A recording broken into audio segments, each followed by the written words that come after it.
Assalamualaikum warahmatullahi wabarakatuh. Mbokk yi ñoo ngi leen di nuyu di leen ziar doon nañu waxtaan ak yéen ci koor comme niñ ko defee ci weeru koor ba mu jeex ñu ñëwal leen ci Sitta Shawwal juróom-benn fan yi nekk ci weer bu topp ci weeru koor ñu wax leen ngeen ñu ci nekk. damaa bëgg continuer ak yéen nag yeneen koor yi nga xam ne Yonent bi sallallahu alayhi wa sallam ko doon def mu nekk sunna wala mu nekk mustahab ci képp ku ko mën lu ñu sopp la loo xam ne dañ ci am ay yiw yu bari képp ku ko am ne yàlla dogal nga mun bokk na ci gannaaw Sitta Shawwal yi ma mujjoon a wax bokk na ci di woor bi ñu tuddee ayyaamul biid te bu ñu waxee ayyaamul biid mooy chaque weer nga woor ñetti fan. ayyaamul biid nag borom xam-xam yi nee nañ ku mel ni Imam Maalik dafa wax ne nu la neexee nga koy wooree ci koor waaye yeneen borom xam-xam yi des yëpp dañuy wax ne ayyaamul biid mooy chaque le 13 le 14 le 15 waaye nag waxuñu weeru tubaab weeru xamane bi laa wax moom la woon di tuddee weeru kaw weer boobu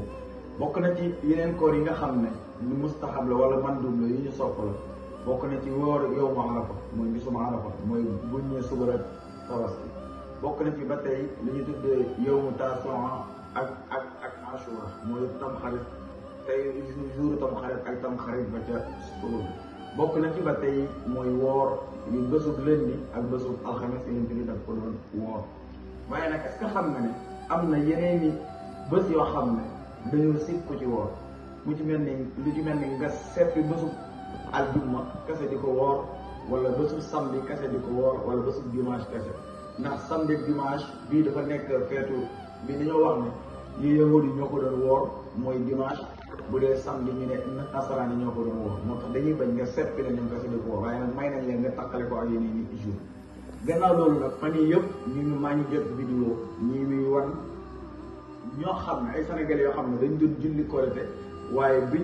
ñu waree jàng alquran dañ ko doon wax ci wolof ñi may laaj ba xamul loolu dafa wér wala loolu wérul Yonent bi sallallahu alayhi wa sallam moom la yàlla yónni jox ko alquran jox ko julli waaye daf doon wax naan sallu kamaa ra'aytumuuni julli leen comme ni ngeen ma gis may jullee moo tax ma bëgg wax ne ñooñu li ñuy def lépp ay caaxaan la te alquran yàlla daf koo wàccee ci arab inna anzalnaahu qur'aanan arabiyyan la yàlla wax ñun ñoo wàcce alquran wala man yàlla maa wàcce alquran ci loxo langue arab kon kenn amul droit jàngee ko ci beneen langue dëgg la am nañu droit nag ci traduire ko nit waaye traduire bi mooy ndax alquran dafa ñëw nekk dustuur lil umma dafa ñëw nekk constitution pour xeetu yonent yàlla Muhammad sallallahu alayhi wa sallam kon war nañ ko traduire nit ñu xam mais bu dee ci cadre julli la nit nag li yàlla wax loolu la ñu war a def mooy maa tayassara min alquran jàngal loo mën ci alquran